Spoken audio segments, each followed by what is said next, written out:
అందరికీ నమస్కారం అండి. డిఎస్సి నోటిఫికేషన్ సంబంధించి ఒక ముఖ్యమైన అప్డేట్ అయితే రావడం జరిగింది. ముందుగా వీడియో చూస్తున్న ప్రతి ఒక్కరు వీడియోని లైక్ చేయండి. లైక్ చేస్తే ఇన్ఫర్మేషన్ ఎక్కువ మందికి రీచ్ అవుతుంది. లేకపోతే రీచ్ అవుతుంది కనుక లైక్ చేయండి. ఇక నోటిఫికేషన్ విషయానికి వస్తే మెగా డిఎస్సిపై కూటమి సర్కారు రోజుకొక అప్డేట్ అయితే విడుదల చేస్తుంది.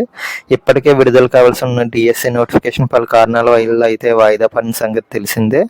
అయితే తిరిగి ఎప్పుడు జారీ చేస్తారన్న దానిపై స్పష్టత అయితే కొరవడింది.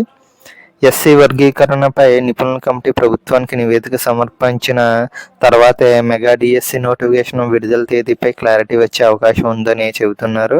ఇక డిఎస్సి నోటిఫికేషన్ 2 లేదా 3 నెలల పాటు వాయిదా వేసినప్పటికీ అనుకున్న సమయానికి టీచర్లు భర్తీ చేస్తామని అయితే ప్రభుత్వం గట్టిగా చెబుతుంది. ఇంకా ఇది ఇలా ఉంటే ఇప్పటి వరకు ఏపీ విద్యాశాఖ డిఎస్సి సిలబస్కి సంబంధించి నిర్దిష్ట ప్రణాళిక అయితే జారీ చేయలేదు. పాత సిలబస్ ప్రకారంగానే డిఎస్సిని నిర్వహిస్తామని గతంలో చెప్పినప్పటికీ తాజాగా ఈ నిర్ణయంపై యూటర్న్ తీసుకుంది. డిఎస్సి నిర్వహణకు కొంత సమయం పట్టే అవకాశం ఉన్నందున అభ్యర్థుల సన్నద్ధత కోసం ముందుగా సిలబస్ను అయితే విడుదల చేయాలని ప్రభుత్వం అయితే నిర్ణయించింది. మరో వారం రోజుల్లో డిఎస్సి సిలబస్కు సంబంధించి ప్రకటన విడుదల చేయనుంది.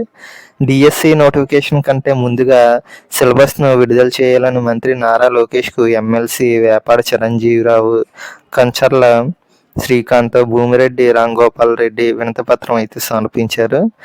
దీనిపై స్పందించిన మంత్రి లోకేష్ ఈ మేరకు అయితే నిర్ణయం అయితే తీసుకున్నారు. ఇది ఫ్రెండ్స్ డిఎస్సికి సంబంధించినటువంటి అప్డేట్. ఇటువంటి మరిన్ని అప్డేట్స్ కోసం మన ఛానల్ని డైలీ ఫాలో అవ్వండి. వీడియోని అయితే లైక్ చేయండి. Thank you.